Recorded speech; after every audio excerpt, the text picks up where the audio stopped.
2026-27ನೇ ಸಾಲಿನ ರಾಜ್ಯ ಬಜೆಟ್ ತಯಾರಿಕೆ ಪೂರ್ವಭಾವಿಯಾಗಿ ಮುಖ್ಯಮಂತ್ರಿ ಸಿದ್ದರಾಮಯ್ಯ ಇಂದು ಹಿಂದುಳಿದ ವರ್ಗಗಳ ಸಮುದಾಯದ ವಿವಿಧ ಮುಖಂಡರ ಜೊತೆ ಸಮಾಲೋಚನೆ ನಡೆಸಿದರು.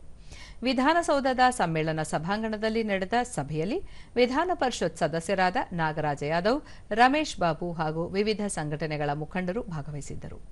ಬಜೆಟ್ನಲ್ಲಿ ಘೋಷಿಸಬಹುದಾದ ಯೋಜನೆಗಳ ಬಗ್ಗೆ ಮುಖ್ಯಮಂತ್ರಿ ವಿವಿಧ ಸಂಘಟನೆಗಳ ಮುಖಂಡರೊಂದಿಗೆ ಸಮಾಲೋಚನೆ ನಡೆಸಿದರು.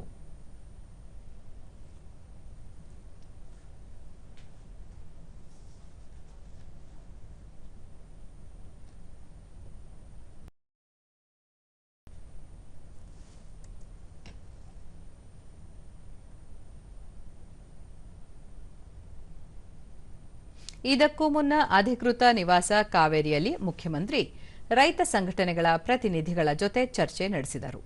ಸಭೆಯಲ್ಲಿ ಸರ್ಕಾರದ ಮುಖ್ಯ ಕಾರ್ಯದರ್ಶಿ ಶಾಲಿನಿ ರಜನೀಶ್, ರೈತ ಮುಖಂಡ ಕುರುಬೂರು ಶಾಂತಕುಮಾರ್ ಮತ್ತಿತರರು ಉಪಸ್ಥಿತರಿದ್ದರು. ಇದೇ ವೇಳೆ ವಿವಿಧ ಬೇಡಿಕೆಗಳ ಈಡೇರಿಕೆಗಾಗಿ ರೈತ ಸಂಘಟನೆಗಳ ಮುಖಂಡರು ಮುಖ್ಯಮಂತ್ರಿಯವರಿಗೆ ಮನವಿ ಪತ್ರ ಸಲ್ಲಿಸಿದರು.